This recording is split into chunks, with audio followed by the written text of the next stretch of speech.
Welcome back to another video, and in today's video we have our Stand and Deliver 2026 results. And this was a very good pay-per-view. We're going to talk about winners, we're going to talk about losers, we're going to talk about people who we think could potentially go up to the main roster, people who we think could stick around for a little bit. We have a lot to talk about with Stand and Deliver today.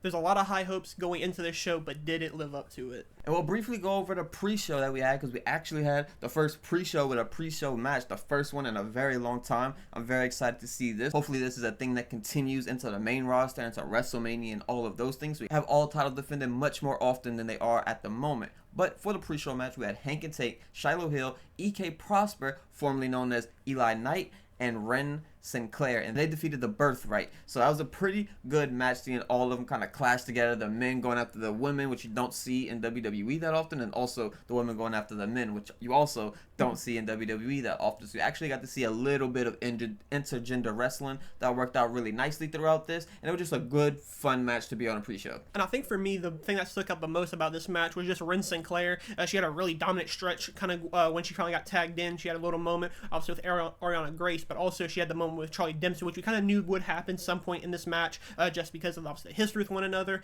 They didn't really go full into it, but I do think there's gonna be more down the line between Ren and Ariana Grace. Maybe she ends up taking that TNA title one day, or when she takes it back from her.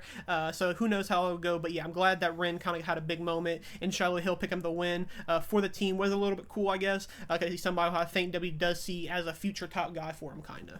Yeah, Shiloh Hill is definitely who's been growing on me over the past few weeks. When he first debuted and he's having those kind of weird vignettes and stuff like that, I definitely wasn't a fan of him. It just seemed like, I feel like they were doing too much with the character rather than just letting him wrestle and be a wrestler, things of that nature. But since he's gotten in the ring and he's cut promos, he's a really funny guy. He does pretty good work in ring, so I am excited to see more of him in NXT in the future. But moving on to the main card, we started off with potentially the best match on the night, and maybe the best women's match of the entire year, in my opinion, because we had Lola Vice defeat JC Jane and Kendall Gray in a triple threat match, with Lola Vice becoming the NXT champion. So this was a very exciting match, a very good match. I think everyone kind of had JC Jane written out of this match for being the winner, so it was a matter of who was going to win between Sol Ruca and Lola Vice, and it ended up being Lola Vice. It was kind of, I didn't know how much I really feel about her winning. I think I would have preferred to go with Kendall Gray, because I think Lola could just go to the main roster at any point and she'll be fine. However, Kendall Gray, I think you should kind of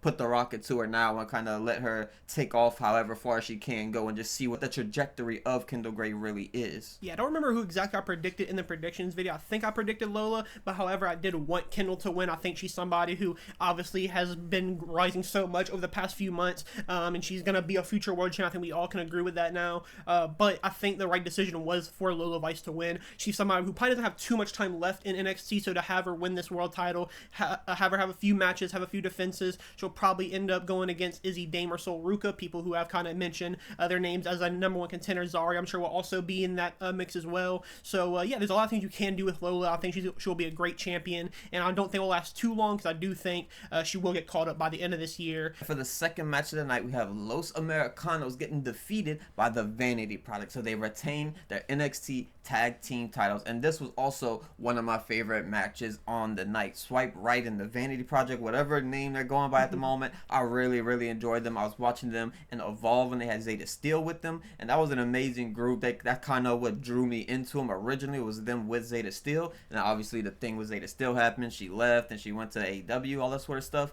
But as far as the boys, they're doing really good work. I'm so happy for them. Kind of get teased a lot online because of their character and their gimmick, things of that nature, but they do really good work in ring, and I'm happy that more people are starting to see it and open their eyes to how good they really are.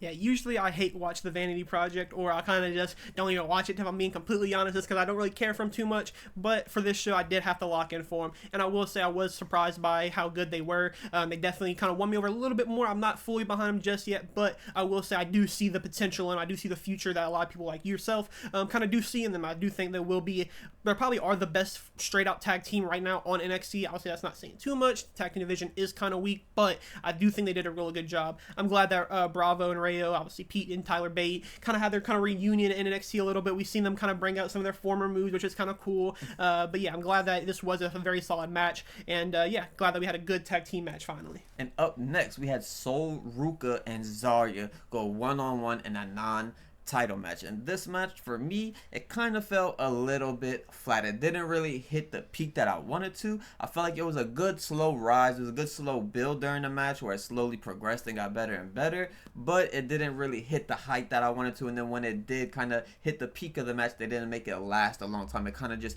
ended. And then it was kind of a weird winding with the 3 soul snatches on Zarya. Zarya, obviously, she eats 2 of them, kicks out of it, which was like a big surprising thing because no one kicks out of a soul snatcher really. And then eventually the 3rd one did take her out. But yeah, it felt a little bit flat for me. I thought this would be much better. I thought this would be match of the night, women's match of the year type of contender, but it didn't really live up to those standards for me. I think if we're all being honest, this was the match that was built up the most and the best going into the standalone. I think this was probably, for a lot of people, if it had a title on the line, this would have easily been the main event. I think both women did a great job going into it. However, I do think everything they did in the match was fine. It was just, it needed a little bit more. I think we needed a little bit more intensity between these two. We had the angle of them kind of going at it for a little while. So Ruka came running to the ring to start the match early. We seen the Soul Snatcher on the outside, which kind of looked a little nasty because it is like an actual metal ramp, but it didn't have that real connection, I think, which I think a lot of people expected. I don't say this match is bad by any means. I do think this is probably one of the better matches of the night still, but I do think, like you said, it did fall a little flat just because the expectations were really high for it. Yeah, there was good kind of crowd interactions throughout this whole thing where people were cheering for Sol Ruka but booing Zarya. Then eventually it flipped where they were cheering for Zarya, booing Sol Ruka, and then it flipped back, and they were kind of going back and forth. The crowd was a little bit torn on who to cheer for, who to boo for, because people love Zarya because they've been together and she's so good, but also people love Sol Ruka because she's Sol Ruka. Pretty good match, and yeah, I really did enjoy this one. And for the 5th match on the night, we had Miles Bourne defending his North American Championship versus Johnny Gargano, returning to NXT to pull himself out of the slump that he's been in since Tommaso Ciampa has left for AEW. And did he get it back? It seems like no, because he did lose. Miles Bourne did pick up the win. He retained his title, but I guess we'll see. Kind of maybe that still does wake him up because he put on a pretty good match with him. This was a decent match between these two, so maybe that was good enough to wake him up and make him kind of realize, okay, I stood in there with the champion. Maybe I can kind of pull myself out of this slump and do something better. We seen Candice LeRae give a little bit of help where she kind of clocks Miles Bourne one time, but that wasn't enough for Johnny Gargano to get the win. So I'm very curious where this will lead him.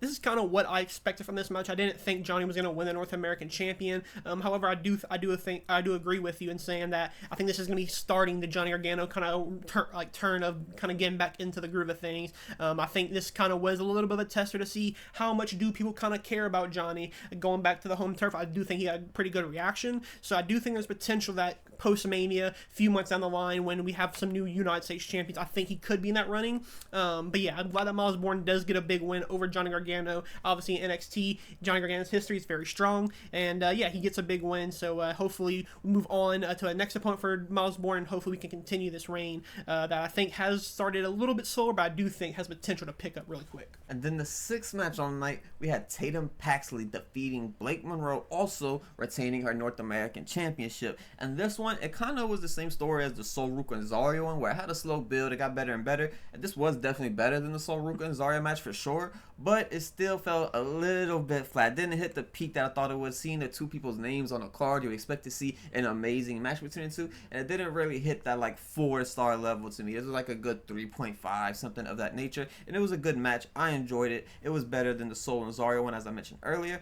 but it didn't hit the level that I thought it would reach.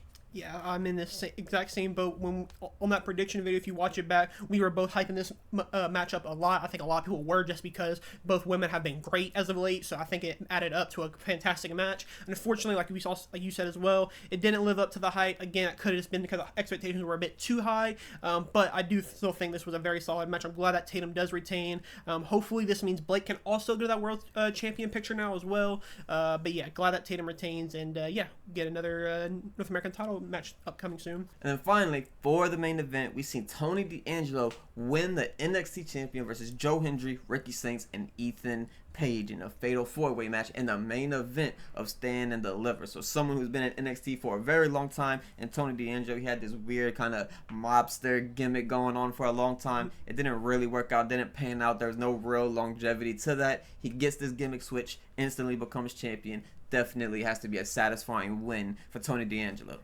Yeah, I think this match was almost perfect. It was a very simple storyline that going into it, Ricky Saints and Ethan Page, they have this alliance, but in a fatal four-way, there can only be one winner, and eventually we knew we were going to see a clash, and we got just that. Both men kind of working together at the start, but once we seen them kind of go after that pin themselves, other ones seen it, that's when things got a little bit heated, and then the finish as well.